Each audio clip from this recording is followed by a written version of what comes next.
agent had considered that as part of the living area, but I did not.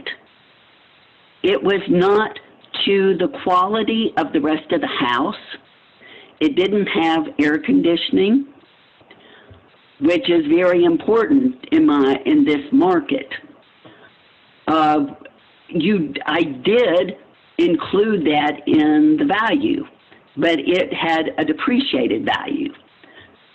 Some appraisers would have included it in the square footage and then taken a depreciation on a separate line. So you could do it either way. What else? I think that covers it, I guess. I don't know. Maybe Oscar can add some more. Yeah, I was going to say, Oscar, if you kind of want to do a quick intro, and then if you want to add anything to that. But you have to unmute yourself. Okay. I'm Oscar Davis. I'm a year younger than Nancy, so I've been doing this 1 year less than she has. And I can't really add a lot to what she said. I mean, she covered it. This book that every real estate agent gets is very easy to follow, very explanatory, and all of us appraisers are always ready to answer questions for you. Here's another publication I would recommend. It's the ANSI standard. It's the standard that a lot of appraisers use. We've been recommended by the appraisal board to adopt a specific standard and state that in our reports. Some appraisers do that, some do not. You're talking about, it also can get a little more complicated about what should be included in that heated square footage. It does have to be heated, but it also has to have a ceiling of 7 feet or greater for at least half the room or greater. For the bonus rooms, the knee wall has to be 5 feet tall or taller.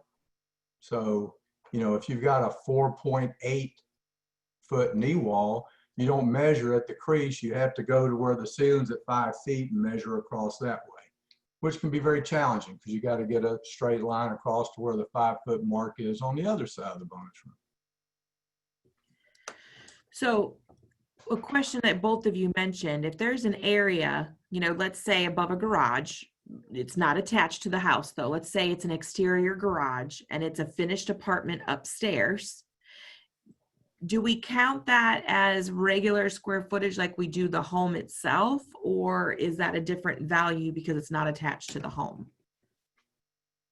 Yes, it is a different value. It is, if it's heated square footage, it's going to contribute value to that total property, but it is separate from the house. So it's not the gross living area of that house. It's got its own separate area. Just as if you had a guest house, or a pool house, that they're heated and cooled. That's heated and cooled square footage, but it is not directly accessible to the main unit. So it's a separate entity and it's considered separately. Will that square footage be considered at the same value? It really depends on a lot of factors. As everybody knows me, the first answer you're going to get from me is it depends. So, but yes, it is square footage. Yes, it's going to be given value, but it will not be part of the gross living area of the primary unit. Okay, so a question that just popped up, Nancy, if you want to chime in, it says, what if you have a breezeway or an attachment to that space? If it's enclosed, if it's heated and cooled, then is she saying if there's a breezeway that's heated and cooled and you go through that breezeway to access the other area?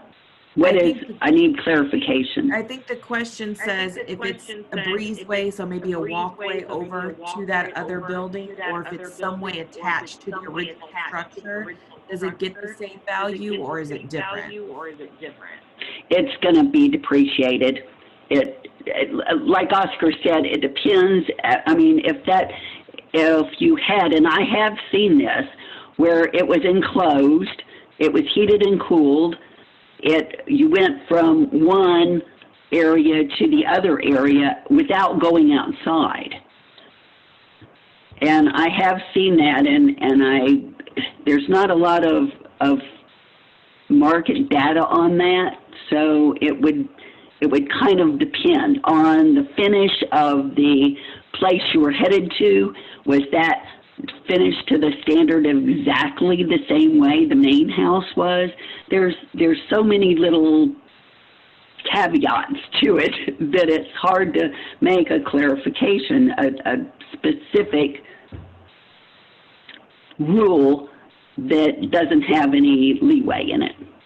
Okay, so along with that subject, so if you have a home, then you have an addition, let's say, like we said, and it's finished, let's say, to the same quality. If there's a window unit, as long as the window unit provides heat, does that count towards the square footage? Or if it's a baseboard heat, or how does the heat factor affect what we're going to say counts as square footage or not? Oscar or Admit, yeah. And all of that is things taken into consideration. If we're consistently in a couple of questions talking about a window unit. A window unit is personal property. That means that's not counted at all. If that space was heated and cooled by a window unit, that's not permanently attached, so that's going to be a problem. So no, that's not, no. But if it did, it had a permanent in-wall unit, that's a whole different situation, because that is built in, it can't be pulled out, so that is permanent, and it affects the value for one versus the other. Oscar, do you have anything to add to that? I know you just took a sip of your coffee. No, that was a great answer. It has to be permanent. Okay, so the personal property is where that comes in. If it can be removed out the window, then we're not counting that square footage. Well, okay. We'll count that square footage, but it won't be heated and cooled, okay. So it'll be different. Okay. Now, on an appraisal, do bedrooms get an additional value, or is that reflected in just the square footage itself? That's a really good question. And in this market, Nancy may have something different. I have not seen, as long as you've got 2 or more bedrooms, I have not seen where a bedroom adds or subtracts value. It's considered in the square footage. I do know, though, from a real estate standpoint, it does enhance marketability or affect marketability, especially how you advertise it, because there are people out there looking for a 4 or more bedroom house. One of the tricky parts about numbers of bedrooms, people will finish a bonus room, put a closet in it, put a door. Okay, it meets all the requirements. Oh, by the way, we didn't check our septic system, and our septic system is only supporting a 3-bedroom house. Now we say we have a 4-bedroom house. Well, from everything you see, it appears to be a 4-bedroom, but then you got the issue with the septic system. So it goes beyond just the standard, you know, it's got to have a door, it's got to have a window, it's got to be heated, but it's got to have direct access. You got to look at all those factors. Okay, so I in addition to that, I guess there's a question that popped up. It's off the chart, so if you want to answer it or not, whatever. But so what a lot of people are taught, even back in my day, is that you figure out the average square footage and you divide it in half, and that's kind of how you do your square footage adjustments. Is that still a thing, or what is the best way to do square footage adjustments? Nancy, do you want to go first? Unmute your. I'll unmute myself.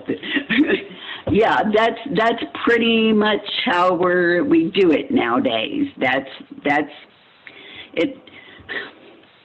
and it's something that seems to have started in our area.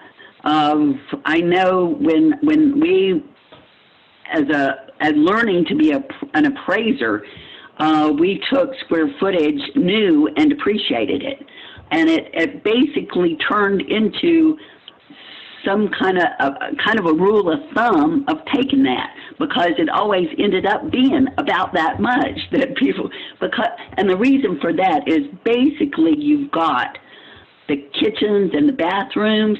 That adds a lot of money to how much it costs to build the house. So when you've got those basics, then, I'm getting into something else, where a larger house sells for a lower dollar per square foot than a smaller house. And that's basically the reason for that. So, and I think that's just about covered it. So it's a pretty good rule of thumb. If just generically, I know we're not appraisers, but if you're finding the average square footage and you're dividing that in half, it's a good, because you're just doing the adjustment for the home, not the lot, the land, and everything else. Correct. Okay. Can I say one quick thing? Yeah. Not directly on topic, but very much related, is that's a good question, and it gets a lot of people confused about price or value per square foot. There is no correlation between cost per square foot and market value per square foot. Those are two different statements, two different definitions. You know, because I have people tell me, well, it cost me X number of dollars per square foot to put this addition on. Yeah, that's a true statement. But that does not translate immediately to improved market value. So, you know, that's a hard thing for people to grasp sometimes. We don't have a problem with it because we deal with it every day, day in and day out. And the other thing, what Nancy said, is very key for people to remember. People get hung up on what their house is worth per square foot. Well, that number is going to change. And it changes based on the market, but it's always going to be relative to your square footage. A 2,000 square foot house is going to be valued less per square foot than a 1,000 square foot house. And it always tickles me to find people would expect them to be the same per square foot because they're in the same area. No, the square footage, the number of unit square foot is going to be valued less the larger that improvement is. Awesome. Okay. Now, this should be a fun one for both of you. So, what is considered, I know, right? What is considered an upgrade? And how does an agent determine these type of adjustments? So I'll just say, just from my experience, you know, you go into a listing and people will say, well, I have all new lights, I have a tile backsplash, you know, these little minor improvements. What's considered an upgrade? And then how do you kind of determine a leadway on what you would give those improvements of value of? Oscar, if you want to go first, and then we'll do Nancy. That's a great question, and there's an easy answer and then there's an all-day answer. And the easy answer is, if in that subdivision all my sales have done the same thing, I'm not going to have to adjust for that. I've got my market value. Now, what if there are some eaches that are different? Well, hopefully I'll know that, because the agents have done an excellent job by putting all that data in the MLS. Or when I call them and ask them, they can tell me, yeah, it did have granite countertops. Yeah, we did have tiled showers. And so the more data I have, then the more I can look at if I'm going to have to make an adjustment. And if I have to make an adjustment, I'm going to make an adjustment based on what the market tells me that adjustment is. I'm going to look at all my sales with granite countertops, compare it to all my sales that are very similar without granite countertops, and I'm going to adjust all the differences, and that difference in value overall is going to tell me what those granite countertops are worth. That's called a paired cell analysis. And that's very detailed, takes a lot of time. A lot of people don't like to do that, but that's the only way we can get good market data for each amenity or each upgrade of that property. And that's why granite countertops may contribute so much value in one neighborhood, but they may contribute a different value in a different neighborhood. You have to look at each house and each market area neighborhood separately for those individual things. It's just not a one over the world approach. That just doesn't work that way. Nancy, you want to add to that? No, that's, Oscar's got it covered. It's going to depend. It's just like what he said. It's going to depend. Different. And you look at some houses may have just that tile shower or just that granite countertop. You're going to look at the whole picture. You're not going to take specifics out, because this house may have those granite countertops without a backsplash. This house may have that tile shower where they've gone in and it's a tile walk-in shower. They took out the tub. I mean, you're never going to find specific paired sales to support. So you're going to make a generalization. We're not perfect. We're educated. We're doing educated guesses. Really, we are. So that we're going to look at the whole picture. Somebody may have gone in and not put granite countertops, but they've gone throughout the whole house and have all new fixtures. It's all a kind of a weight thing that you're going to look at the big picture on. That makes sense. So yeah, there's a little like cheat appraiser sheet that goes around that, has these set values for things. And, I always teach here that, it's not the same per neighborhood. So what you're saying is that it really is, the appraiser sees more than we probably do, but it's just based on neighborhood. It's based on features. So one might have granite, but the other won't, but they might have a lot of other upgrades that equal the value of the granite. So that's good. Okay. So the next question, if Nancy, you can answer this one first. When you're pulling comps, do you prefer to stay within the same neighborhood, even if size and stuff is largely different? Or if it goes beyond a specific criteria, would you prefer to go outside of the neighborhood and find comps that are most like yours? Well, you've nailed it right there. That's exactly right. If you've got, you always prefer to stay in the same neighborhood and basically the same subdivision, and failing that, you're going to try and stay in the same school district first, and it depends on where. You may even go as close in as elementary school and then expand it. You always want to stay within, and there are certain things that we look at too. If you've got a 2,000 square foot house, which everything in the neighborhood is more like 1,500 square feet, but if your dollar per square foot factor and your sales price, if your adjustment, one of the guidelines that I use and is probably pretty standard, is if that adjustment is within 10% of the sales price, then it's okay to use it. And it's better if I've got a comp that even though my guideline is typically 200 square feet, because that's what, especially on a typical house, then even if I have to go 300 square feet difference, if my adjustment is still within that 10%, I'll probably use that, and probably would prefer to use that than going outside the neighborhood. There are just so many little factors that you have to look at, and it's like Oscar said, his favorite word, or it depends, because you just play it by ear. I do a lot in Hope County.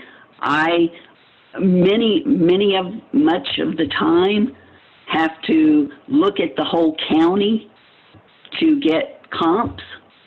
I would prefer to stay, if I'm on the eastern side of the county, I'll probably even exceed my 10% rule to stay on the eastern side of the county versus the western side of the county. But it all depends.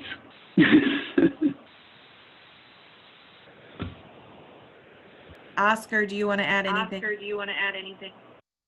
Okay, so the next question that I have, it kind of pops up with what people are kind of commenting in our comment box. But so it says, do multiple offers affect value?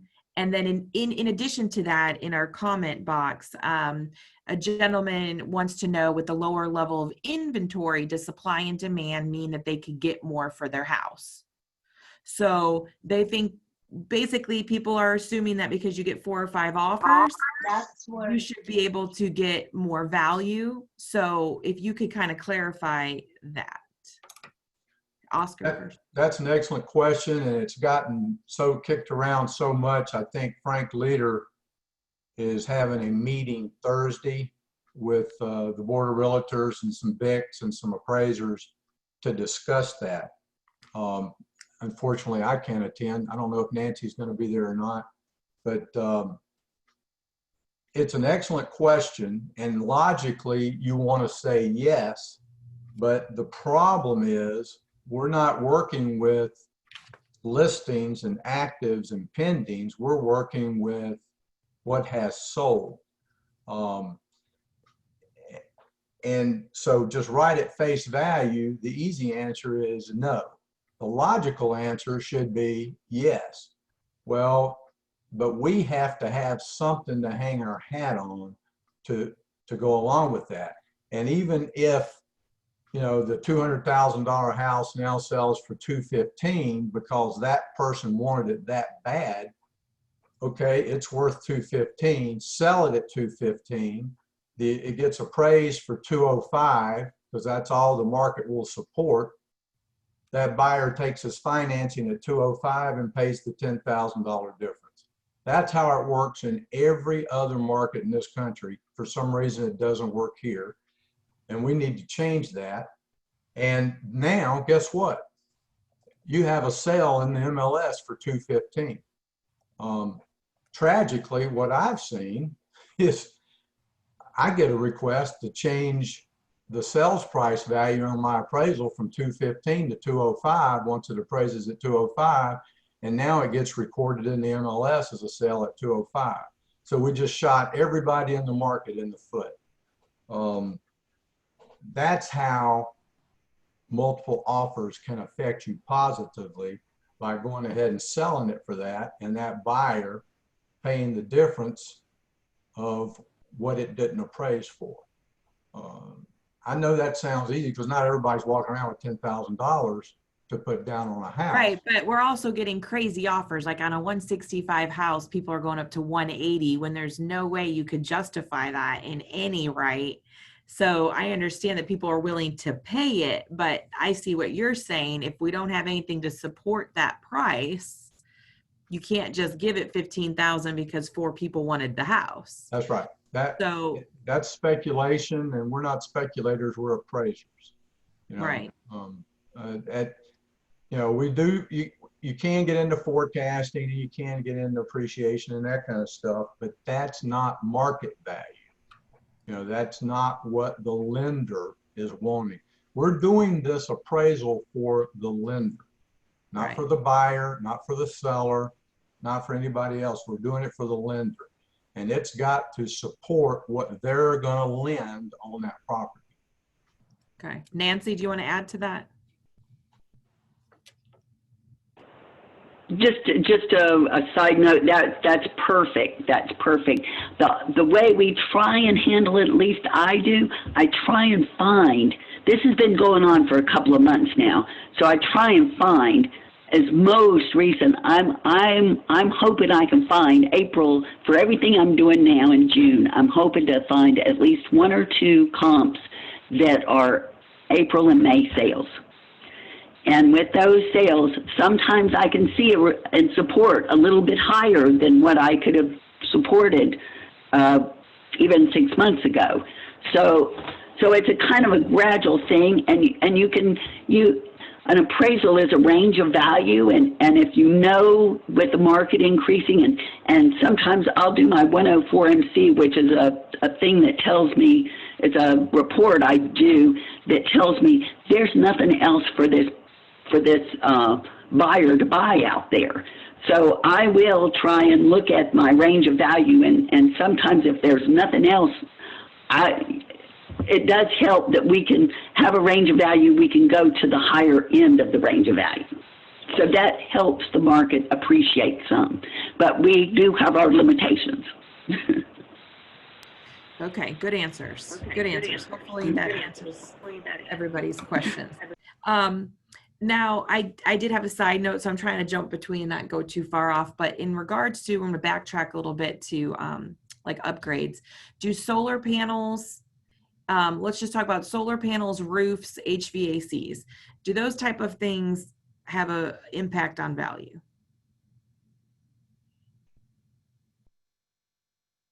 Nancy, you could go first.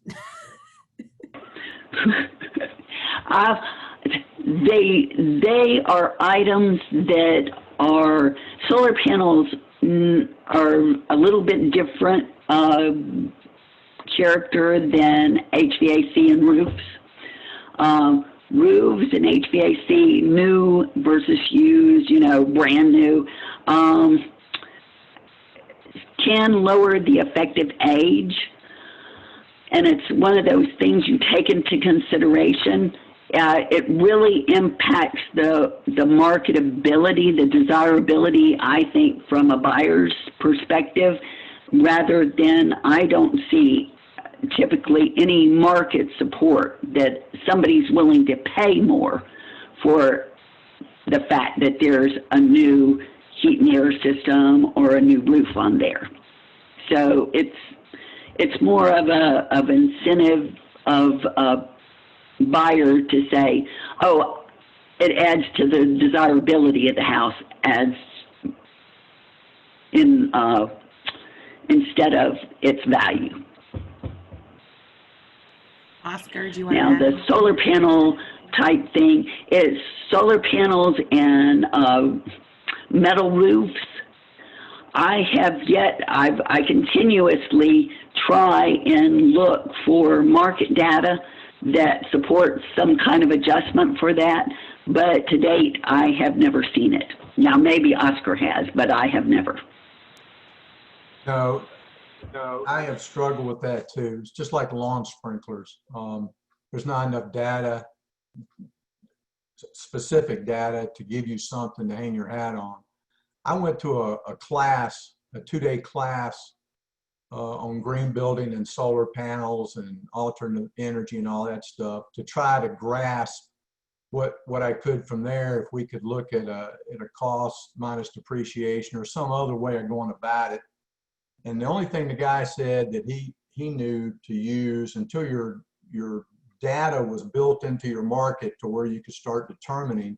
And and solar panels are going to be like lawn sprinklers. If you got 2 panels or 20 panels, if you panel your refrigerator or you panel your whole house, it's gonna be a very specific understanding of what the capability is before you can understand the value contributed.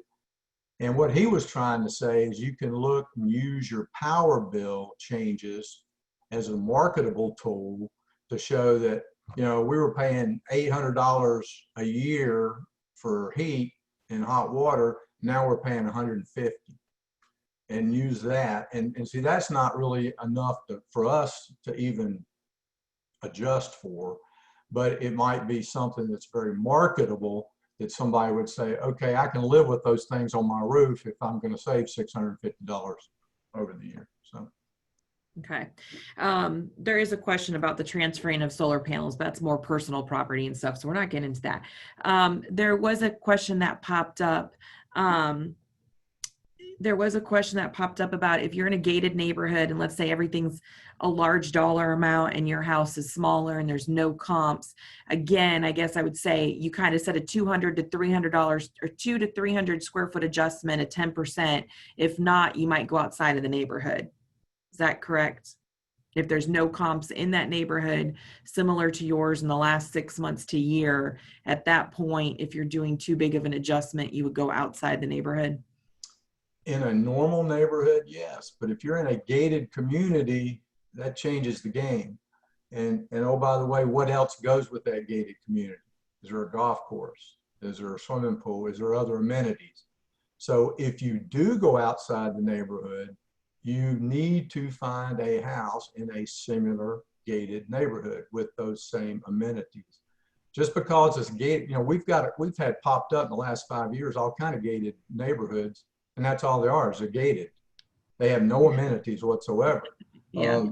And I get that, and there's nothing wrong with that, but you can't compare those to the gated, like Gates 4, that has a golf course, a pool. Just because it's gated doesn't mean everything else goes with it. So it's okay to do the bigger adjustment in that same neighborhood, or if you're going to go out. Okay. Absolutely. But I would do both. I would use everything that neighborhood had to offer.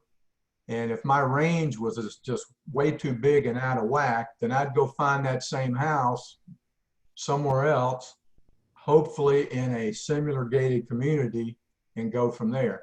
The trick about the reason why it's better to adjust large square footage is that's an easier thing to adjust to be more accurate than to adjust for a location difference, a school district difference, externalities, what's around that property, what's different.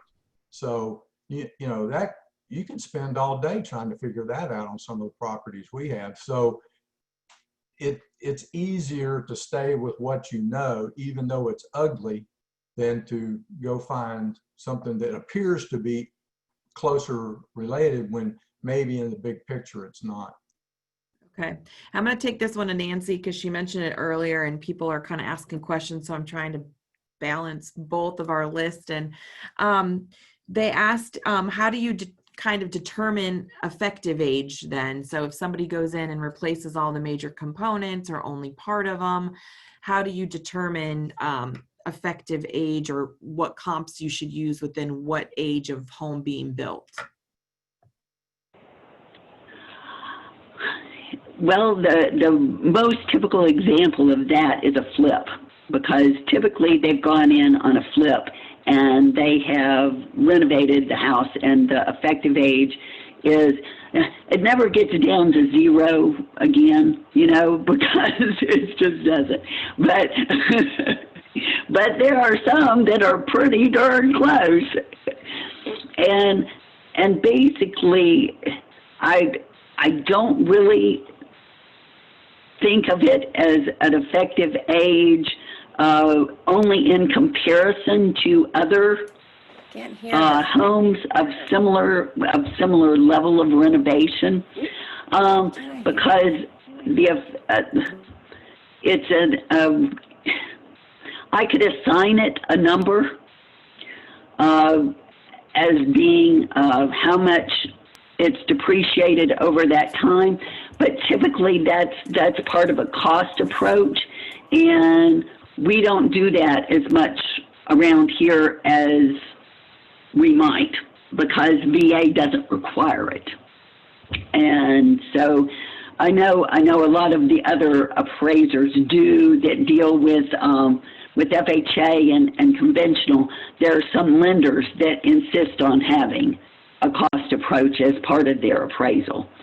But in that, it's a calculation of, basically you go at it kind of backwards, because you're going to figure out what the initial cost would be now of if you were to build that house, replicate that house now, and how much it would cost. And then you take and look at how many years you think that house will have, how much remaining life you will have on that house, and translate that into the effective age. It's kind of a plus and minus kind of thing. It's really pretty simple. It's just a matter, there again, of an educated guess. There's no real concrete formula for determining that. It's more of a, it is, but it isn't. It kind of depends. Okay. And I'm not sure what else I can add to that. It's all in comparisons of other houses and how, and neighborhoods have, That's older fair. neighborhoods, Sure. you're gonna have, even though the house has been renovated, it's gonna have a little bit lower effective age, I'm sorry, a little bit higher effective age, because it's still, the older houses around are still impacting its value somewhat and its effective age somewhat. It's all just, it's kind of complicated, but no way to really clear cut it. It's, Okay. sorry though. No, that helps understand a little no, bit. The more components that are updated, the more it kind of helps you compare to a newer home than an older home. So the more you upgrade or change plumbing, electrical, HVAC, the newer you could use a comp as a comparable. Okay. All right. So that's good. All right. So do concessions given by a seller affect future comps? So if they're paying all closing costs and giving you a $5,000 decorating allowance and all this stuff, does that affect value for comps moving forward? Oscar, if you want to take that one. In every other market in the country, yes. In this market, no. I'm going to ask, is that because we don't, like Moore County, for example, they put in their remarks, close with 500 closing, blah, blah, blah. Is that because we don't do that? That's right. And we're the only market in the world that doesn't. And we used to get beat up as appraisers for not making those concession adjustments. And only because the VA is the predominant lender here, underwriter, is they've allowed us to give a range or a market perception of that. So as long as your concessions are within what the normal market is, that just goes with the flow and there are no market concessions adjusted.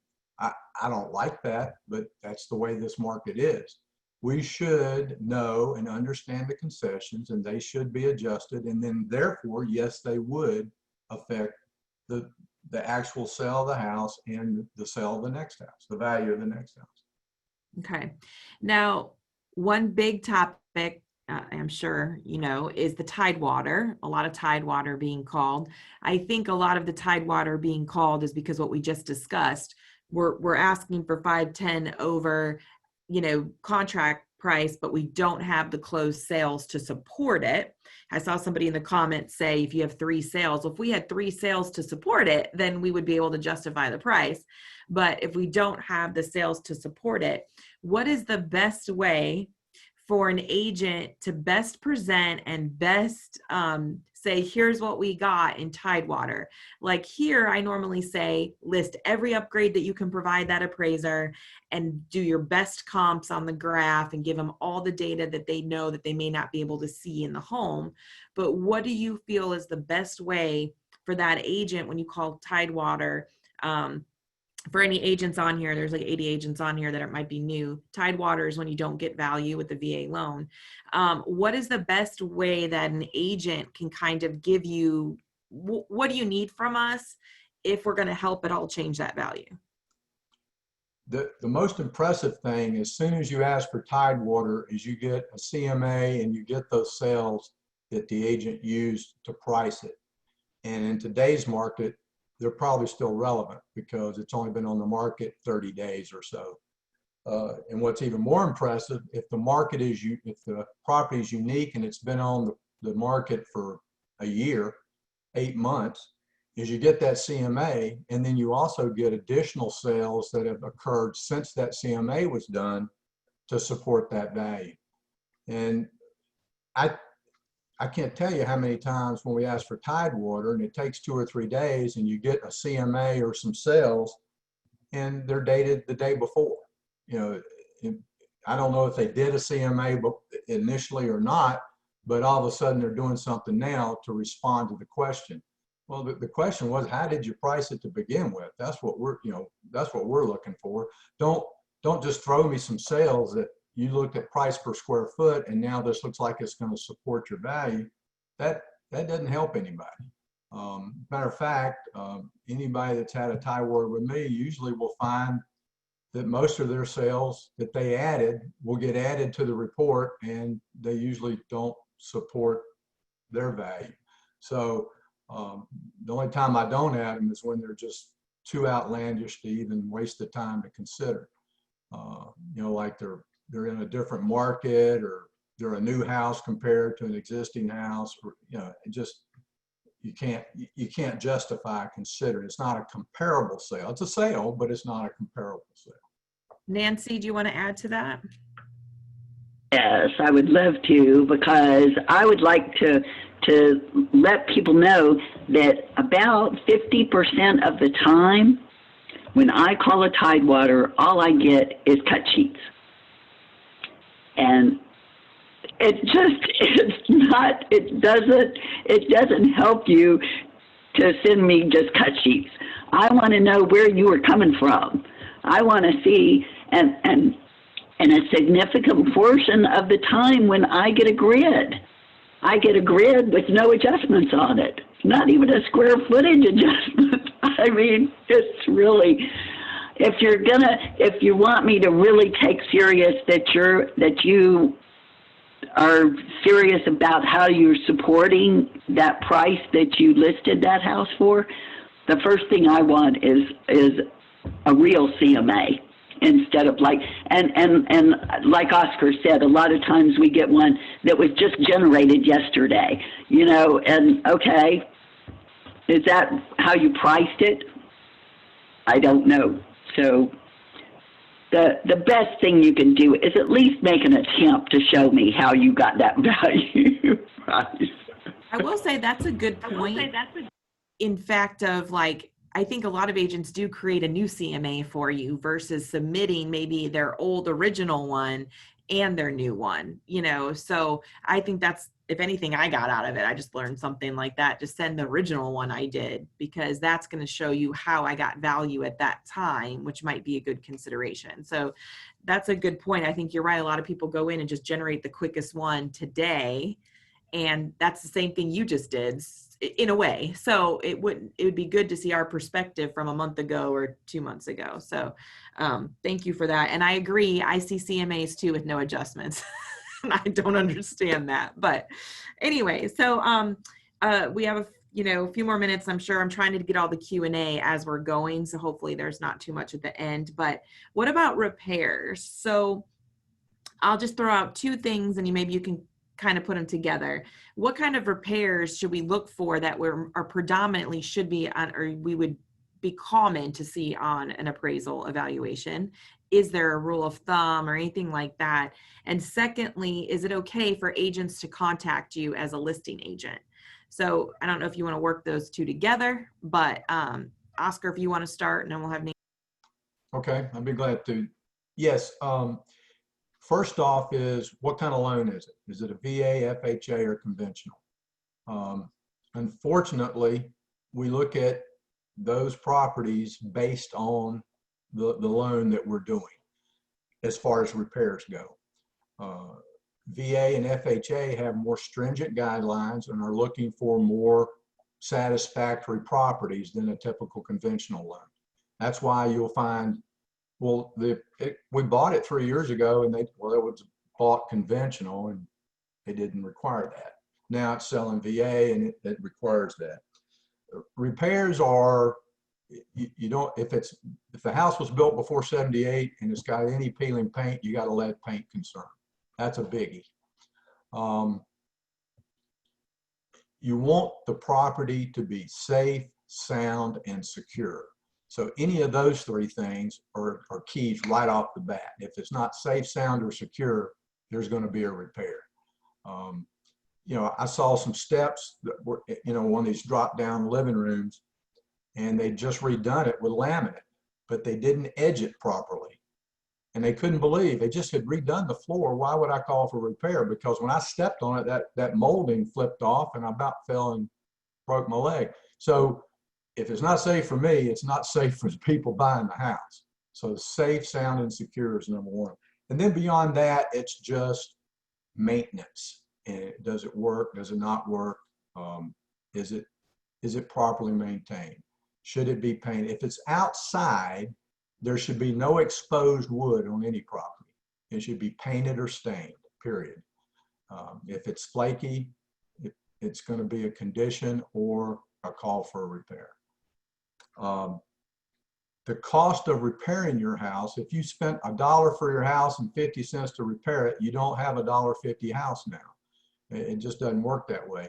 If you've been maintaining it all along and you put a little into maintaining it, you may get your money back. But if you're not maintaining it and then you dump a bunch of money into it, you're not going to get your money back. It doesn't work that way. It's over a timeline continuum. That's just the way the dollar works in real estate. What was the other question? The other question was, is it okay for a listing agent to contact you? Because sometimes I feel like y'all are like Oz and we're not supposed to go visit Oz. So are we like, how do we get to communicate with you? Okay. First off, most appraisers, I know I do, I'm sure Nancy does, welcome good communication. All of us, we're all in this together. We welcome good communication. The only rule I have about communicating with people is I am working for the lender. They're my client. They're the only person I can discuss specifics about the appraisal and the process is with the lender. Now we can talk, the listing agent and I can talk about the property in general, but I can't start talking about the appraisal to you at all. Now, there are exceptions. If you go to the lender and ask them to include you in that conversation, some lenders will do that. They'll send me an email. I'll talk to you all day long. That's the legal way to do it.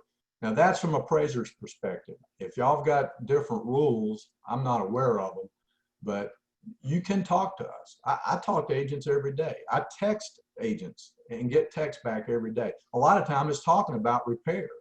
Sometimes what I'm finding out, and I'm trying to adapt to make it easier on everybody, but I'm being constricted by the SARs, the reviewers at VA and otherwise, is I'm trying to be able to put in the report the repairs I'm asking for. So when it passes from the lender to the agent to the contractor, that person on the ground knows what we're looking for, can fix it. We can come say it's okay and be done with it. I can't tell you how many second and third finals I've done in the past month. It's just unacceptable. I mean, I don't enjoy it. I don't know how everybody else feels about it, but I think part of the problem is the communication and the expectation. So if you get a report and you don't get all the report, you don't get the pictures, then you probably have questions. Call me. And I'll tell you what the guidelines are and what I'm looking for. I can't tell you how to fix it. Like a handrail. If it needs a handrail, it needs a handrail. You know, I'm not going to tell you where to put the handrail, any of that. That's all covered in code and all that. So it ought to be, and we don't enforce code. We call it for a handrail because it's a safety issue. So Nancy, what would you like to add to repairs and contact?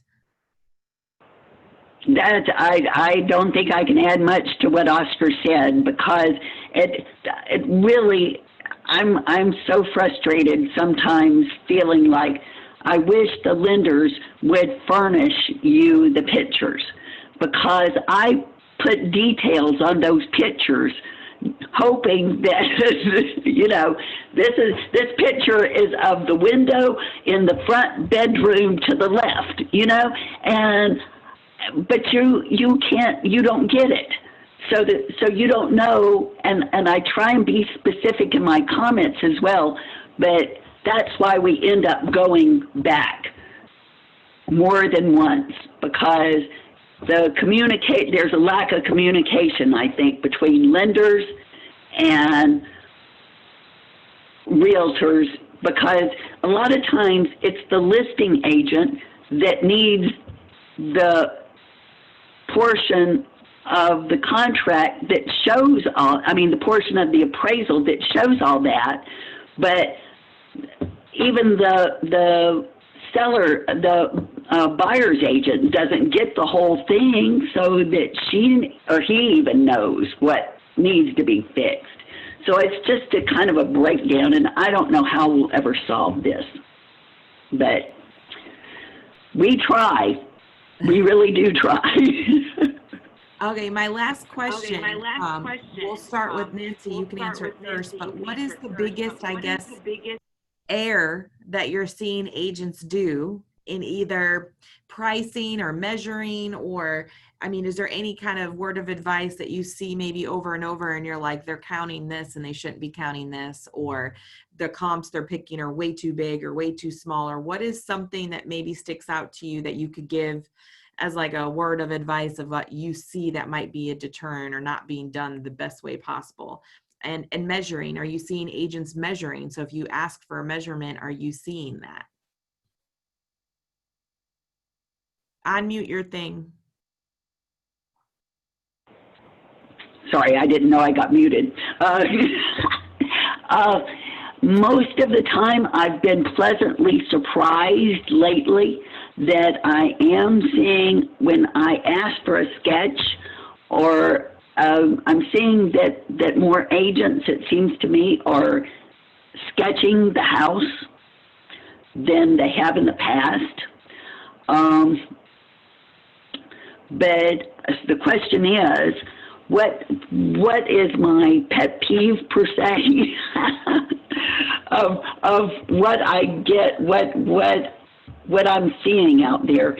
And my biggest complaint really is when I have to call a Tidewater, getting something that really would influence me. Because most of the time, like I said before, I'm getting cut sheets or grids with no adjustments at all.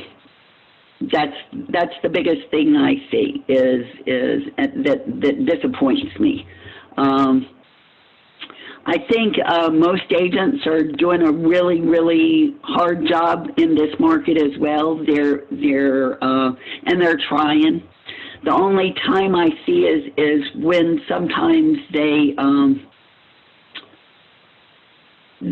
I think they know that they're using something to push the price up, that because the sales they submit for a Tidewater are a lot of times not really comparable. But most of the time I think agents are doing a pretty good job. Thank you. Oscar, what do you want to add? I agree with Nancy. The agents that are measuring are doing an excellent job. Nancy and I can go out and measure the same house right now, and we'll come up with 2 different square footages. It'll be very, very, very, very close. So I don't expect them to get the same square footage. So they've done a very good job. The complaint is those that don't measure it and put the tax card info down, and there usually is a difference there. I think my biggest thing is agents that don't check when we have called for repairs, and then I get the call to go back out and they didn't check, and you get out there and the job's half done, or they did all this work but they forgot to paint the crawl space door or something like that. And that's just so easy, to just ride by and check it, and then they're all on the same page. And then the positive note is I see better and better input to the MLS for data for these houses that are updated. And that's great. And when I ask, I say, this is Oscar, I need access to this house, I need to know how to get in, and I need to know the updates. And if all your updates are in the MLS, just say, see the MLS sheet. And if they're all in there, we're golden. Now, some people put some in there and don't, so just tell me what those other updates are, because not everything is obvious to us. Plus, I need to know, was it done last month, last year, or 5 years ago? And, you know, an HVAC, you know, it could be 3 years old and look brand new. So it's good to know when it was actually put in. But I commend the agents that are putting those updates in the MLS, and that's helping everybody else down the line. So when they're looking for that as a comparable sale, excuse me, they know what has been done to that property. So that's excellent. Just a couple random things that I had in the chat. Some people are asking about value of sinks, like if there's a farmhouse sink versus a stainless sink in the kitchen. No value. Yeah. Okay. And kind of what we talked about earlier, the values for every little upgrade is not really going to be a factor as much as an overall. Okay. And what about water systems, like a whole house filtration system, anything like that? Does that give a value? And what if you were going to suggest for somebody to do a major update to get the most value, what would that be? And I'm guessing kitchens and bathrooms, but what do you see the highest return on? Square footage. You add square footage, you're adding value. The caveat is two things. One, it has to be equitable to the original house. And two, don't super adequate, don't over improve your house. You're talking about, you know, Nancy mentioned earlier about how all these houses are 1,500 square feet and her house is 2,000 square feet. Well, that added value, but now is it the best house in the neighborhood? Is it super adequate? And that's something we have to be concerned about. So don't over improve your property. But yes, as far as not adding square footage, right now this market is hot on kitchens and bathrooms, granite countertops, or, you know, improved countertops. Those kind of things I can see, I can pull value out, and that's where value is at. Okay, and I'm getting a question about a bidet. Does that add any value? That's an additional fixture. So in my book, sure. You know, Okay. because you look at, if every house in the neighborhood has a 3-fixture bath and now you have a 4-fixture bath, it's worth a little more. But the problem is, marketably, how many people are looking for a bidet? Right.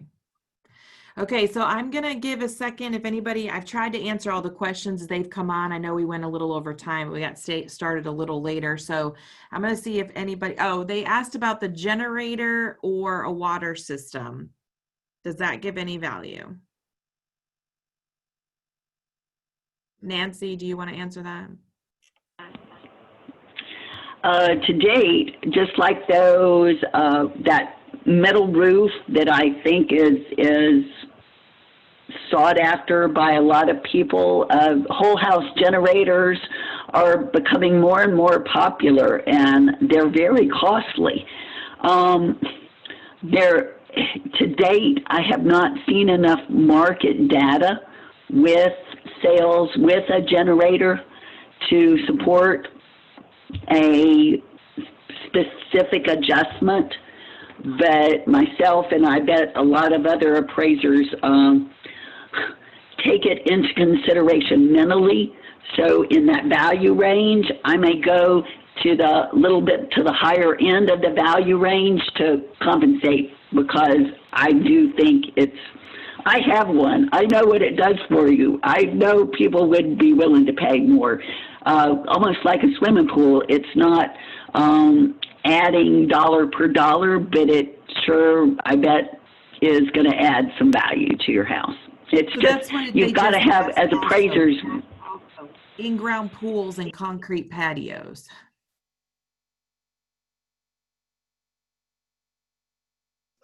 Well, do they add value? Is that what you asked? Absolutely they do, but nowhere near the cost. And the problem with pools is they're like fireplaces. That's all the data we got. You got a pool or you don't. It's an in-ground pool, of course. Above ground pools contribute no value to their personal property. But you can have the nicest pool in the world, or you can just have your basic vinyl line pool. We don't have enough data to show where there's a huge difference in contributory value to that property. So they do add value. Patio, bigger patio than a normal patio, deck, bigger than normal. You know, like Nancy said, there's a lot of these things that we can't ferret out a dollar to dollar direct contribution. So you just go to the high side of the value range and cover it that way as best we can. So I have a question here. I think this is like way too detail oriented, but I don't know, maybe you can answer it in a way, but it says, what's the difference in value of carpet, tile, hardwood in say 1,000 square foot section? So is it kind of like your comparable comps? It's based on if your other homes have carpet, paint, or tile or whatever. Is that kind of the comparison? So there's no set value. It's based on the comps that you're comparing it against. Okay. Do we have any other questions before we wrap it up? Nancy, is there something you'd like to say? Go ahead. I'm sorry. Nope, I was just answering your question and I think you saw me shaking my head. That's, but nope, I think we're good. Yeah. Okay, so we are going to wrap it up. We really appreciate Nancy and Oscar, you taking the time to come here and let us ask you all these questions and kind of pick your brain. It was truly a value for us as agents because we kind of are always in this, you know, unknown area of what we're supposed to do and how we're supposed to price. So I think you answered a lot of questions. I'm sorry, one more question that popped up is what about the LVP flooring versus wood flooring?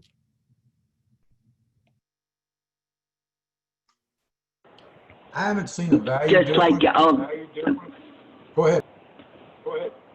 Oh, just like everything else,